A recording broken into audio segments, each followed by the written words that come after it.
Hello student, welcome in bishop academy online classes. और आज के क्लास का टॉपिक है physical property of group 15 element.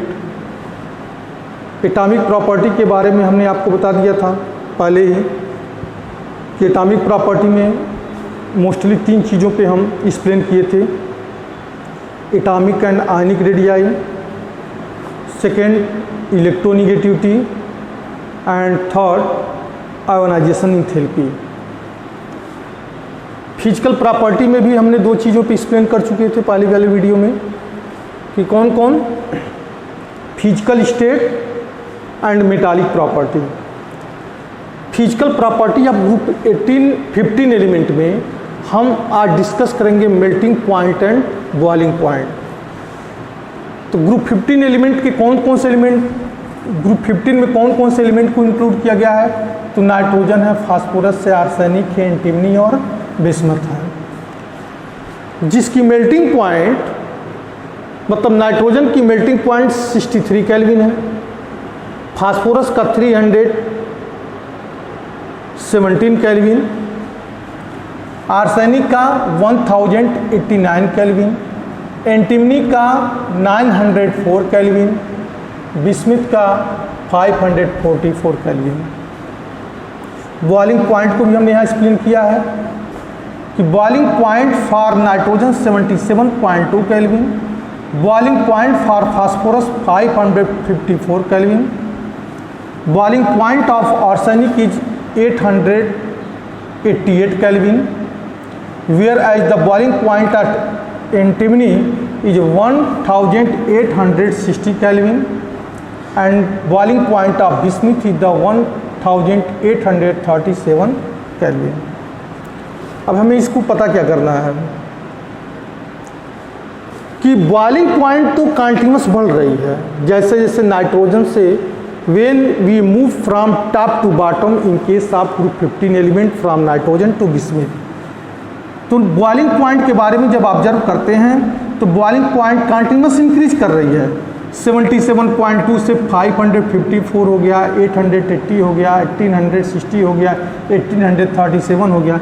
इस टाइप से बॉइलिंग पॉइंट कंटिन्यूअस इंक्रीज कर रही है। लेकिन मेल्टिंग पॉइंट में कुछ डिफरेंस हमको दिख रहा है। कहाँ तक कि melting point first increases from nitrogen to arsenic.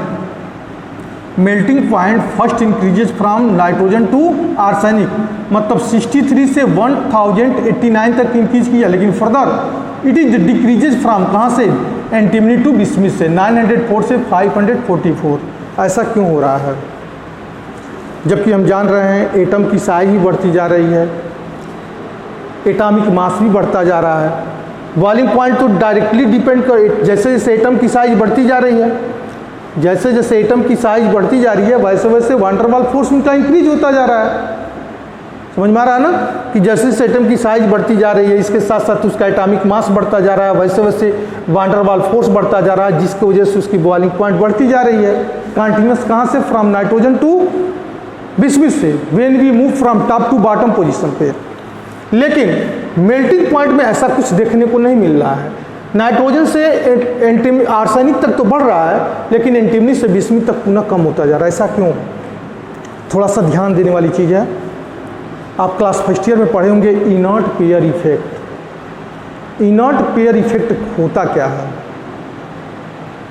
ऐसे एलिमेंट के एटम जिनमें n की वैल्यू 4 या 4 से ज़्यादा हो, n की वैल्यू हम ऐसे कह सकते हैं, n की वैल्यू किससे हो, 4 से ज़्यादा हो या 4 का इक्वल हो,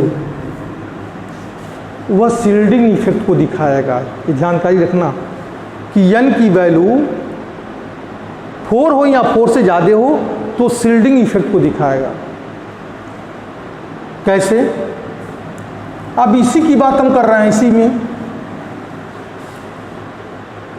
कि एंटीमनी और बिस्मथ को ले लीजिए। आर्सेनिक का एटॉमिक नंबर कितना होता है? आर्सेनिक का एटॉमिक नंबर जो होता है वह हमको मिलेगा कि 3d10 4s2 and 4p3। Antimony के केस में अगर देखते हैं तो इसका इलेक्ट्रॉनिक कन्फेक्शन मिलता है इनर्ट गैस के समान। तो हीलियम, नियान, आर्गन, क्रिप्टॉन। तो क्रिप्टॉन के बाद 3d10, ठीक है, 4s2 and 4p3, 4p3। Last cell के लिए n की वैल्यू कितना आ गया 4, n इक्वल टू क्या हो जाएगा इसमें 4 हो जाएगा। 3d10 4s2 4p, n की वैल्यू कितना हो गया इसमें 4 हो गया। तो जब n की वैल्यू इसमें 4 हो गया तो यह श्योर है कि शील्डिंग इफेक्ट दिखाएगा। शील्डिंग इफेक्ट बोलते किसको है पहले तो जान लिया जाए। या inner effect, inert pair effect किसे बोलते हैं पहले तो जान लिया जाए। अगर हम इतना कह दें कि नाइट्रोजन से आर्सेनिक तक मेल्टिंग पॉइंट बढ़ रही है, एंटीमनी से बिस्मिथ तक की मेल्टिंग पॉइंट घट रही है, क्यों घट रही है, तो इनर्ट पेयर इफेक्ट की वजह से घट रही है। ये जानकारी करिएगा कि अगर हम सिर्फ इतना बोल दें कि नाइट्रोजन से आर्सेनिक तक मेल्टिंग पॉइंट बढ़ रही है, ठीक है, क्यों बढ़ रही है, क्योंकि इसमें कोई इनर्ट पेयर इफेक्ट जो है बहुत हमको देखने को नहीं मिल रहा है। लेकिन एंटीमनी से बिस्मिथ तक क्या दिखा रहा है, एंटीमनी से बिस्मिथ तक जो घट रहा है वह क्यों घट रहा है मेल्टिंग पॉइंट, तो हम कहेंगे इनर्ट पेयर इफेक्ट की वजह से घट रहा है। लेकिन इसके पहले तो ये जानकारी करना जरूरी है कि इनर्ट पेयर इफेक्ट होता क्या है। जैसे मान लीजिए कि यह हमारा न्यूक्लियस है, यह न्यूक्लियस है प्लस चार्ज। आप फर्स्ट ईयर में पढ़े होंगे, फिर भी एक बार हम आपको रिमाइंड करा दे रहे हैं। फर्स्ट सेल 2 इलेक्ट्रॉन 1 2, दूसरे सेल में 8 इलेक्ट्रॉन हो गए 1 2 3 4 5 6 7, यहाँ पे 8 हो गया। तीसरे सेल में 3 इलेक्ट्रॉन 1 2 3 क्यों 5 हो जाएगा ना, पी ब्लॉक का एलिमेंट है तो तीसरे सेल के लिए 5 से शुरू होगा ही, तो 1 2 3 4 5 हो गया। ध्यान दीजिएगा, न्यूक्लियस और आउटर मोस्ट सेल्स के बिटवीन में अट्रैक्शन तो है, न्यूक्लियस से और आउटर मोस्ट सेल्स के बिटवीन में क्या है अट्रैक्शन है। लेकिन जो इनर सेल है उस इनर सेल्स के इलेक्ट्रॉन्स और आउटर मोस्ट सेल्स के इलेक्ट्रॉन्स में रिपल्सन भी तो है। समझ में आ रही बात ना, कि न्यूक्लियस और आउटर मोस्ट सेल्स के बिटवीन में जितना ही अट्रैक्शन है उतना ही इनर सेल, जो इनर सेल है जिसको इनर सेल बोल रहे हैं हम, इस इनर सेल्स और आउटर मोस्ट सेल्स के बिटवीन में जो इलेक्ट्रॉन्स हैं उनके बीच में क्या है रिपल्सन है। और इसी रिपल्सन को बोलते हैं हम इनर्ट पेयर इफेक्ट। इसी रिपल्सन को क्या बोलते हैं हम इनर्ट पेयर इफेक्ट बोलते हैं। और थोड़ा सा इस पर और डिस्कस कर ले रहे हैं कि ज़्यादा तो इस पर बात नहीं करेंगे क्योंकि ऑलरेडी ये चीज़ें फर्स्ट ईयर की है, तो लेकिन हम इसको समझने के लिए हम इनर्ट पेयर के इफेक्ट का हेल्प लिए हैं। अब यहाँ देखिएगा 2 टाइप का फोर्स, यहाँ से न्यूक्लियस से आउटर मोस्ट सेल्स के बिटवीन में क्या लग रहा है अट्रैक्शन फोर्स। अट्रैक्शन, इस फोर्स को बोलेंगे अट्रैक्शन फोर्स। लेकिन इनके बीटवीन में क्या लग रहा है रिपल्सन फोर्स, और रिपल्सन फोर्स को क्या बोल रहे हैं हम इनर्ट पेयर इफेक्ट। अब एक कंडीशन और आता है कि इनर्ट पेयर इफेक्ट किसमें सबसे कम देखने को मिलेगा और किसमें इनर्ट पेयर इफेक्ट सबसे ज़्यादा मिलेगा, कि इसका एक सीक्वेंस होता है। सीक्वेंस क्या होता है एफ डी पी और एस,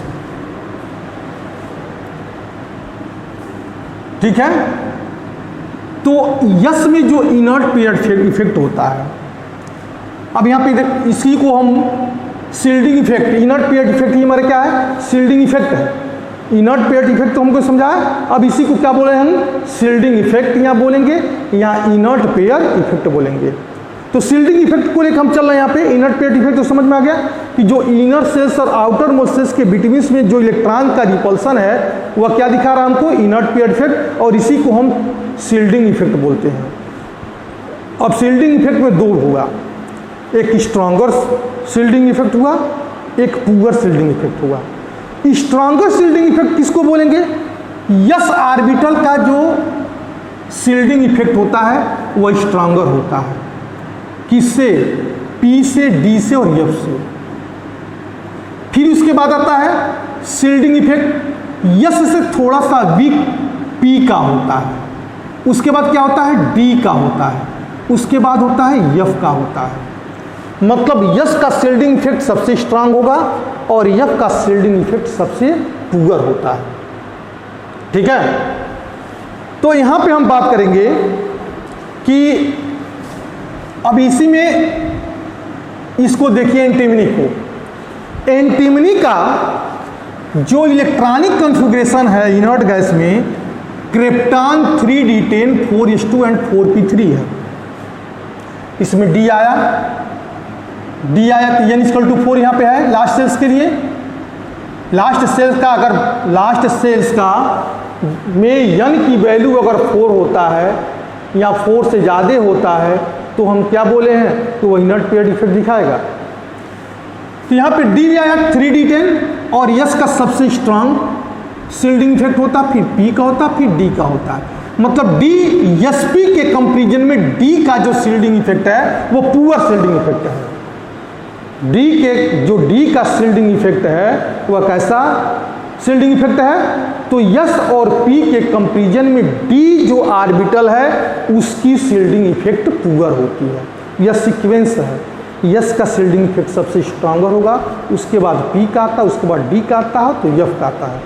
तो एफ अगर आ गया तो एफ की शील्डिंग इफेक्ट के बारे में क्या डिस्कस करेंगे, तो उसको कहेंगे कि ये सबसे पुअर शील्डिंग इफेक्ट जो दिखाता है वह एफ ऑर्बिटल दिखाता है। तो जब डी आ गया इसमें, तो डी के अब डी में 10 इलेक्ट्रॉन है और शील्डिंग इफेक्ट पुअर है, तो उस कंडीशन में जो यस है 4s का जो इलेक्ट्रॉन है वह न्यूक्लियस से पूरी टाइटली क्लोज रहेगा। यानी कि यस ऑर्बिटल वह इलेक्ट्रॉन को डोनेट नहीं करेगा बॉन्ड को बनाने के लिए। तो हमारी बात ना कि जब डी आ गया तो डी का मतलब यह हो गया कि यहाँ शील्डिंग इफेक्ट क्या हो गया, पुअर हो गया। और जब शील्डिंग इफेक्ट पुअर हो जाता है तो जो 4 होता है 4s का जो इलेक्ट्रॉन्स होता है या 5s का जो इलेक्ट्रॉन्स होता है, समझ में आता रही ना, वह यस 4s ऑर्बिटल या 5s ऑर्बिटल का इलेक्ट्रॉन्स वह इजीली बॉन्ड बनाने में पार्टिसिपेट नहीं करता है, वह नौटंकी करेगा। इजीली यस ऑर्बिटल को वह खाली करना नहीं चाहेगा और उस कंडीशन में हमको बहुत सारी एनर्जी देना पड़ेगा इस यस ऑर्बिटल को खाली करने के लिए। और बहुत कम अगर कंपाउंड बना भी लिया तो मान लीजिए यहाँ पे 3D है, कंपाउंड बना भी लिया तो डी में तो चलेगा।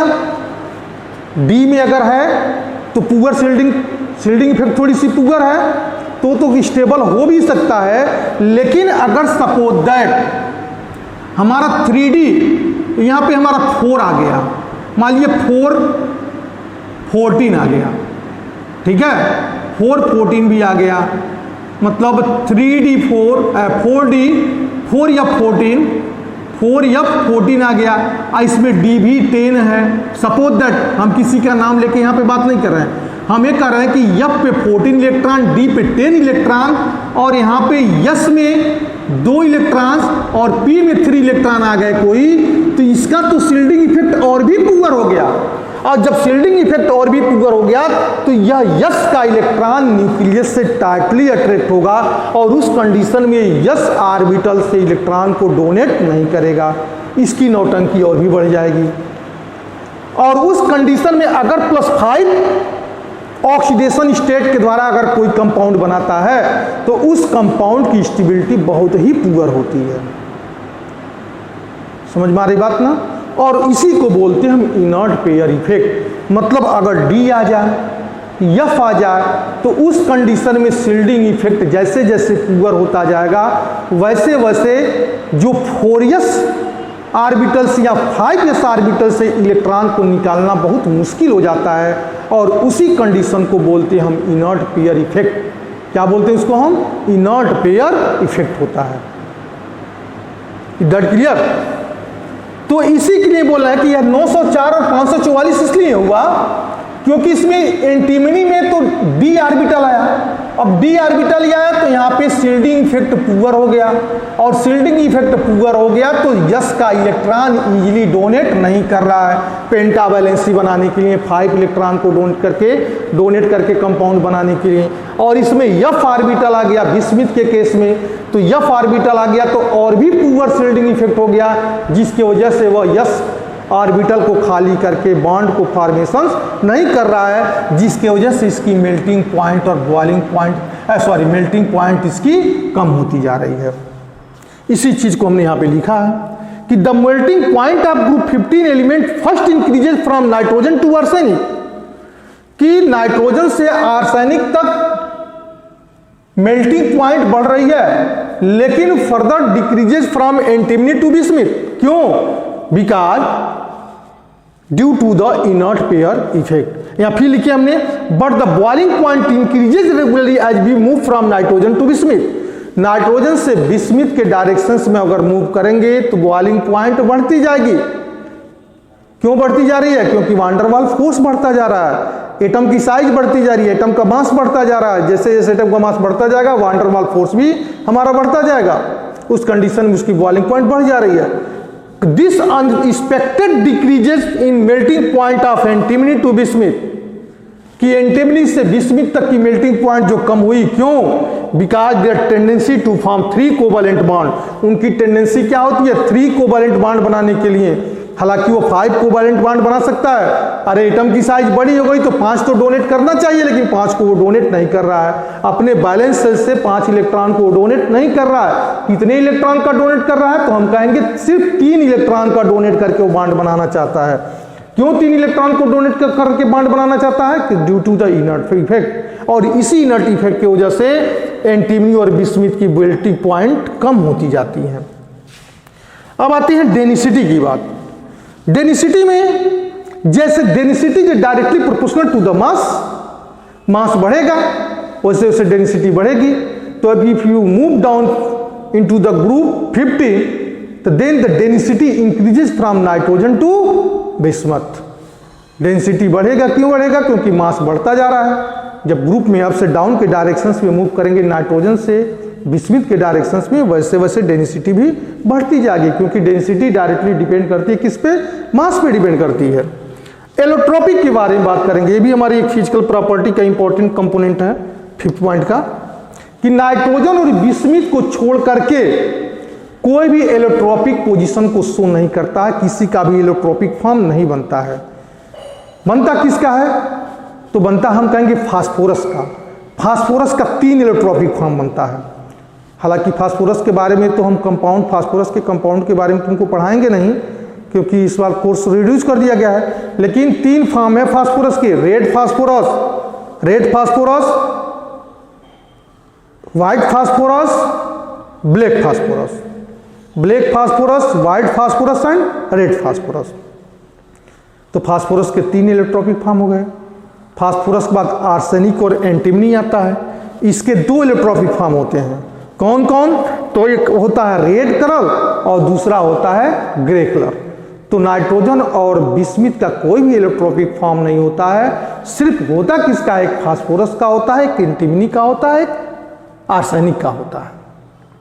ठीक है। अब हम बात करेंगे chemical property of 15 group element.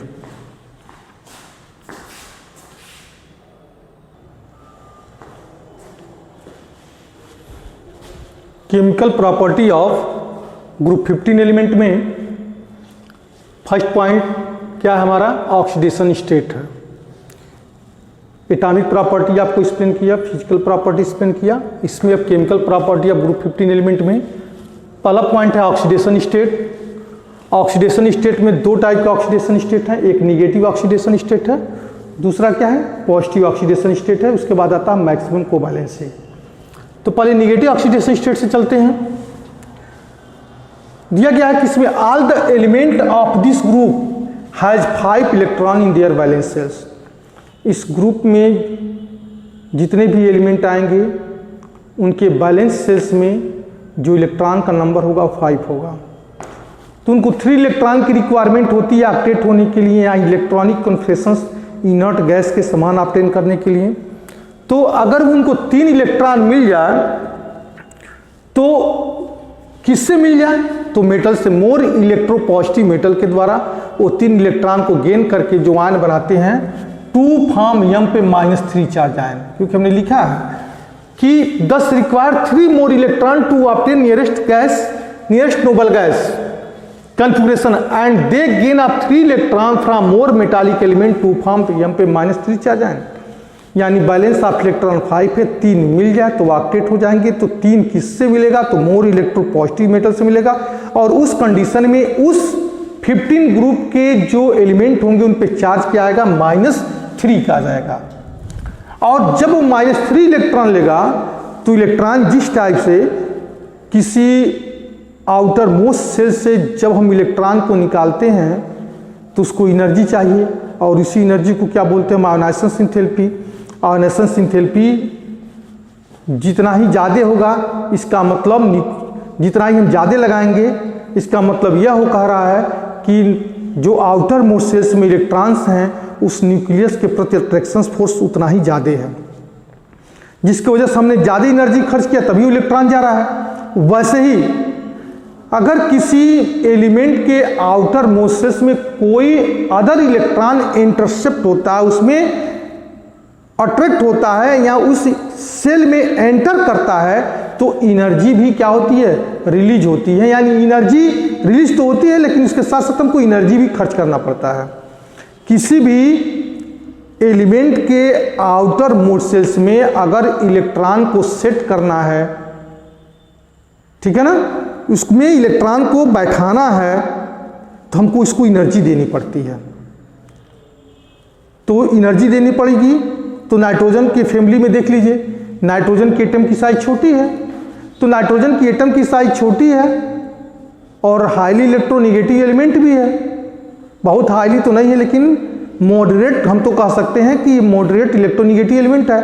तो वह इजीली इलेक्ट्रॉन को एक्सेप्ट कर सकता है, यानी इजीली m पे -3 चार्ज। यह मतलब मेटल और नॉन मेटल के लिए आया है। अब नाइट्रोजन मेटल एलिमेंट ही है तो उसके एलिमेंट के लिए m हमने रखा है। तो उसके एलिमेंट, नाइट्रोजन की एटम की साइज छोटी है तो उसके आउटर मोस्ट सेल्स में 3 इलेक्ट्रॉन इजीली बैठ सकते हैं, इजीली अट्रैक्ट हो सकते हैं उसके आउटर मोस्ट सेल्स में। और उस कंडीशन में उसको कम एनर्जी की खर्च की रिक्वायरमेंट होगी, कम एनर्जी देना पड़ेगा उसके बैलेंस सेल्स में इलेक्ट्रॉन को सेट करने के लिए। लेकिन उसी ग्रुप में जब नाइट्रोजन से नीचे आते हैं तो जैसे जैसे एटम की साइज बढ़ती जाएगी और उस एटम की साइज जब बढ़ेगी तो उस एटम के आउटर मोस्ट सेल्स में इलेक्ट्रॉन को सेट करने के लिए काफ़ी एनर्जी देना पड़ेगा। क्यों? क्योंकि उसकी इलेक्ट्रोनिगेटिविटी कम होती जाती है।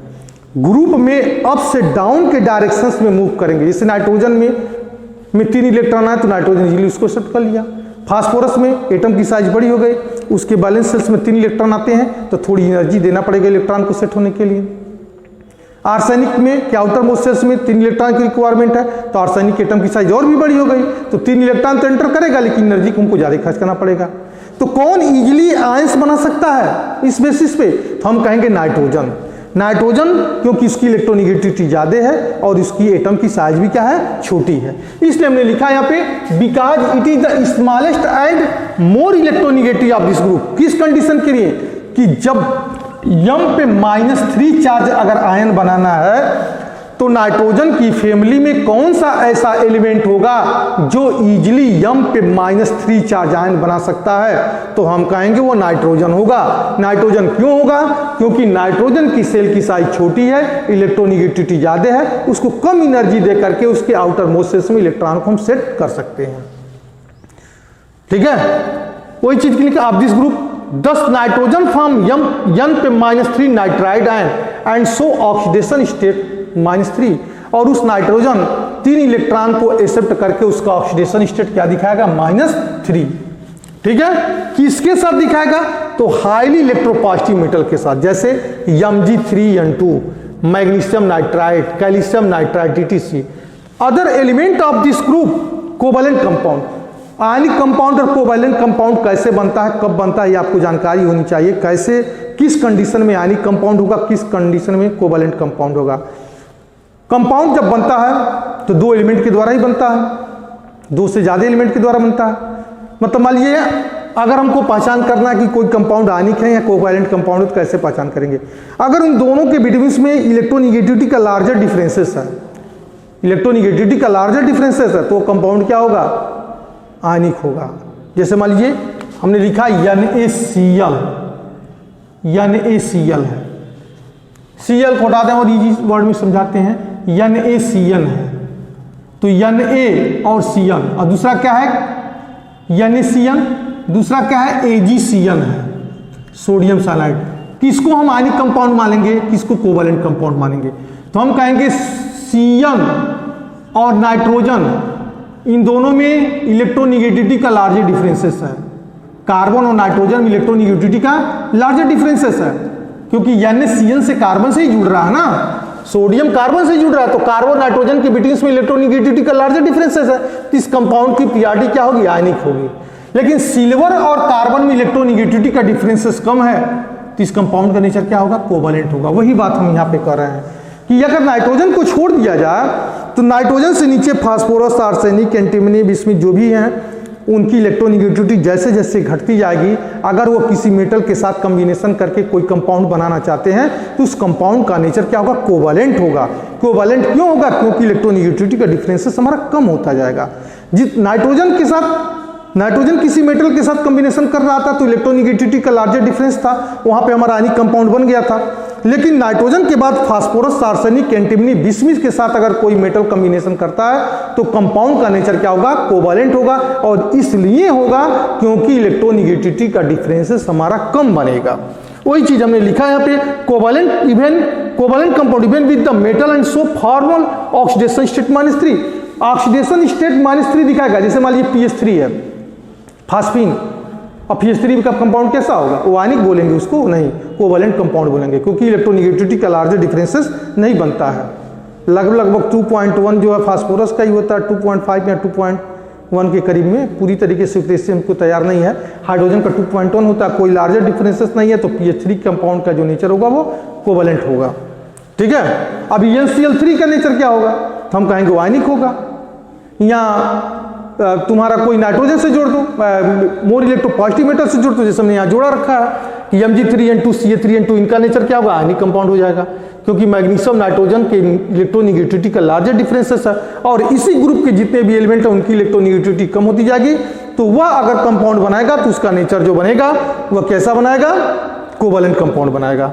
यहाँ लिखे हैं Ca3P2, यहाँ पे कुछ कोवैलेंट कंपाउंड बन रहे हैं, कौन कौन, कैल्शियम फास्फाइड हुआ, सोडियम आर्सेनाइड हुआ, जिंक स्टीबाइड हुआ, ये जो कंपाउंड हैं इस कंपाउंड की नेचर कोवैलेंट है। क्या मैग्नीशियम बिस्मिथाइड हुआ, कोवैलेंट है, क्योंकि इनकी इलेक्ट्रोनिगेटिविटी में कोई खास डिफरेंस देखने को नहीं मिलता है, तो इनको हम बोल सकते हैं कि कोवैलेंट कंपाउंड है।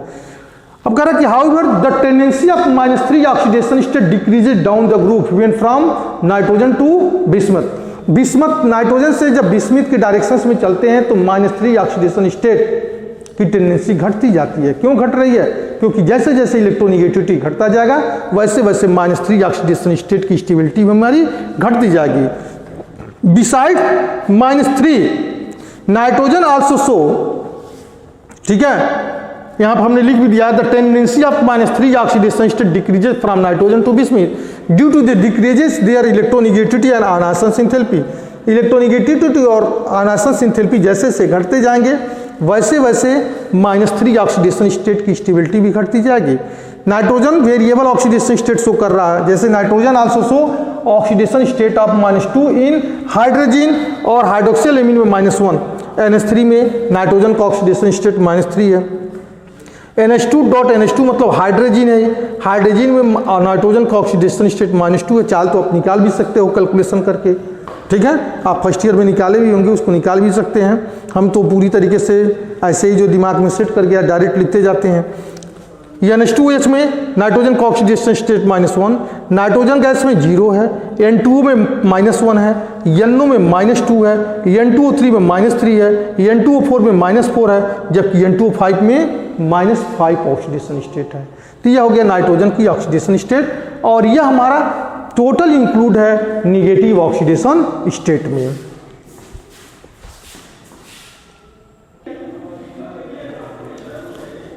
Chemical property of group 15 element में निगेटिव ऑक्सीडेशन स्टेट के बारे में हमने आपसे बात किया था। अब हमको एक्सप्लेनेशन करना है positive oxidation state. Positive oxidation state में all the element of this group so positive oxidation state of +3 and +5। Generally जो लास्ट सेल्स है, इनका लास्ट सेल्स का जो इलेक्ट्रॉनिक कॉन्फ़िगरेशन है वह क्या है, NH2 एंड Np3। थोड़ा बड़ा लिख दें ताकि आपको समझ में आ जाए, NH2 Np3, ठीक है। +5 ऑक्सीडेशन मतलब पॉजिटिव ऑक्सीडेशन स्टेट के बारे में बात कर रहे हैं। NH2 Np3 यह किसका है, इलेक्ट्रॉनिक कॉन्फ़िगरेशन है, तो हम कहेंगे इनके लास्ट सेल्स का इलेक्ट्रॉनिक कॉन्फ़िगरेशन है NH2 एंड Np3। या +3 ऑक्सीडेशन स्टेट भी शो कर सकता है, समझ में बात आ रही है ना। और दोनों 3 और 2 3 + 2 = +5 ऑक्सीडेशन स्टेट शो कर सकता है। पॉजिटिव ऑक्सीडेशन स्टेट के केस में या +3 और +5 दोनों ऑक्सीडेशन स्टेट को शो कर सकता है। नाइट्रोजन के बारे में तो हमने बात कर लिया था, नाइट्रोजन में कितने ऑक्सीडेशन स्टेट दिखा रहा था, तो नाइट्रोजन के केस में NH3 में क्या दिखा था कि -3, ठीक है। NH2.NH2 हाइड्रोजन में -2, NH2OH में -1, N2 में 0, N2 में 0, ठीक है, -1, N2O में -1, N2 + O2 2NO मतलब NO में -2, N2O3 में कितना दिखा रहा था, -3, N2O4 में कितना दिखा रहा है, -4, और N2O5 में क्या दिखा रहा है, -5 ऑक्सीडेशन स्टेट। तो हम ये कह सकते हैं कि 15 ग्रुप में, ये तो सिर्फ नाइट्रोजन की बात हमने किया कि नाइट्रोजन में